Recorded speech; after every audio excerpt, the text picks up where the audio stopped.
اعوذ باللہ من الشیطان الرجیم بسم اللہ الرحمن الرحیم۔ جب کوئی وفات پا جائے تو اس پہ کہے انا للہ و انا الیہ راجعون، اور جب روح نکل جائے تو میت کی آنکھیں بند کر دی جائیں۔ سیدہ ام سلمہ رضی اللہ تعالی عنہ سے روایت ہے کہ نبی کریم صلی اللہ علیہ وآلہ وسلم ابو سلمہ رضی اللہ تعالی عنہ کے پاس تشریف لائے جبکہ وفات کے بعد اس کی آنکھیں کھلی ہوئی تھی، تو آپ صلی اللہ علیہ وآلہ وسلم نے اس کی آنکھیں بند کر دی، پھر فرمایا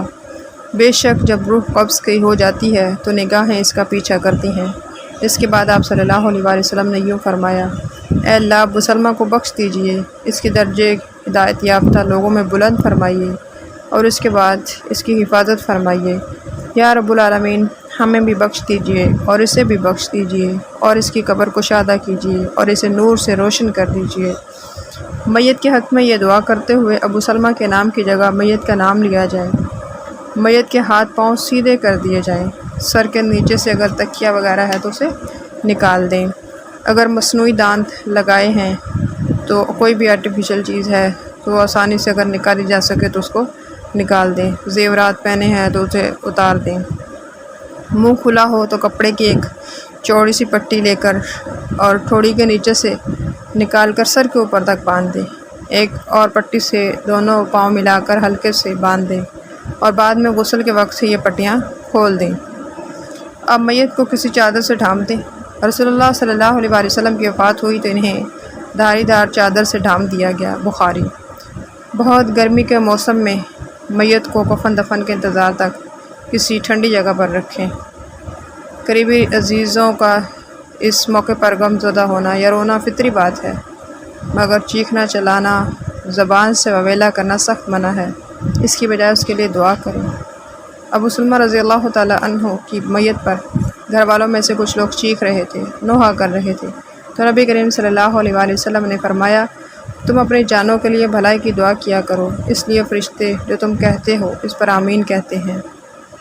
مرنے والوں کی خوبیوں اور نیکیوں کا تذکرہ کریں، اس کی برائیوں کو یاد کرنا منع ہے کیونکہ اس کا معاملہ اب تو اللہ کے پاس ہے۔ سیدنا عائشہ رضی اللہ تعالی عنہا کہتی ہیں کہ رسول اللہ صلی اللہ علیہ وآلہ وسلم نے فرمایا کہ مرنے والوں کو برا بھلا نہ کہو، جو کچھ انہوں نے آگے بھیجا تھا اس کا بدلہ وہ پا چکے ہیں۔ جس مسلمان میت پر دو یا دو سے زیادہ مسلمان گواہی دیں، یعنی اس کی تعریف کریں کہ یہ اچھا آدمی تھا، اللہ اس کے رسول اللہ صلی اللہ علیہ وسلم سے محبت رکھنے والا تھا، تو سبحانہ و تعالی اس میت پر رحم فرماتے ہیں، بخاری۔ جو مسلمان وفات پائے اس کے چار قریبی پڑوسی اس کے حق میں بھلائی کی گواہی دے تو اللہ رب العزت فرماتے ہیں میں نے تمہاری بات مان لی، جو تم نہیں جانتے اسے بھی معاف کر دیا۔ خالصتاً یہ گواہی اس وقت ممکن اور قابل قبول ہو سکتی ہے جبکہ زندگی میں پڑوسیوں کے ساتھ تعلقات، معاملات اچھے رکھے گئے ہیں۔ ایک مرتبہ نبی صلی اللہ علیہ وآلہ وسلم نے فرمایا کہ جبریل علیہ السلام پڑوسی کے بارے میں اتنی وصیتیں کرتے رہے حتیٰ کہ مجھے خیال ہوا کہ وہ اس کو وارث نہ بنا ڈالیں۔ میت کو بوسہ دینا جائز ہے۔ سیدنا عائشہ رضی اللہ تعالی عنہا نے فرمایا کہ نبی صلی اللہ علیہ وآلہ وسلم نے عثمان رضی اللہ تعالی عنہ بن مظعون کی میت کو روتے ہوئے بوسہ دیا، اشک مبارک عثمان رضی اللہ تعالی عنہ کے چہرے پر گر گئے۔ سیدنا ابو بکر رضی اللہ تعالی عنہ جب نبی صلی اللہ علیہ وآلہ وسلم کی وفات کے بعد اس کے پاس پہنچے،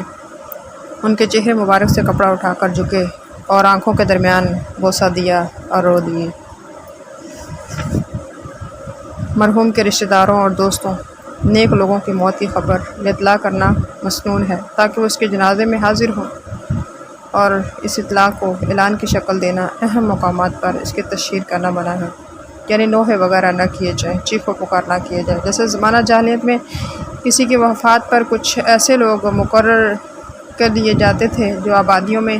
جا کر ڈھول پیٹتے تھے اور ساتھ نوحہ کرتے تھے اور پھر اس طرح سے اعلان کیا کرتے تھے۔ اس چیز سے نبی صلی اللہ علیہ وآلہ وسلم نے منع فرمایا ہے کیونکہ اللہ کی چیز ہے، اگر انسان دنیا میں آیا ہے اور اسی طرح سے وہ دنیا سے چلا بھی جائے گا ایک دن، جب کوئی وفات پا جائے تو اس پہ کہیں انا للہ و انا الیہ راجعون، اور کیونکہ اللہ کے فرشتے اللہ کو ایک ایک بات کی خبر دیتے ہیں، کیونکہ اللہ انسان کو دیکھتا بھی ہے کہ انسان میرے بندے جو ہیں وہ کس بات پہ صبر کر رہے ہیں، اس پہ نہیں کر رہے، تو مرنا برحق ہے۔ بس اللہ سے دعا ہے کہ اگر جس کے بھی عزیز و اقارب فوت ہو چکے ہیں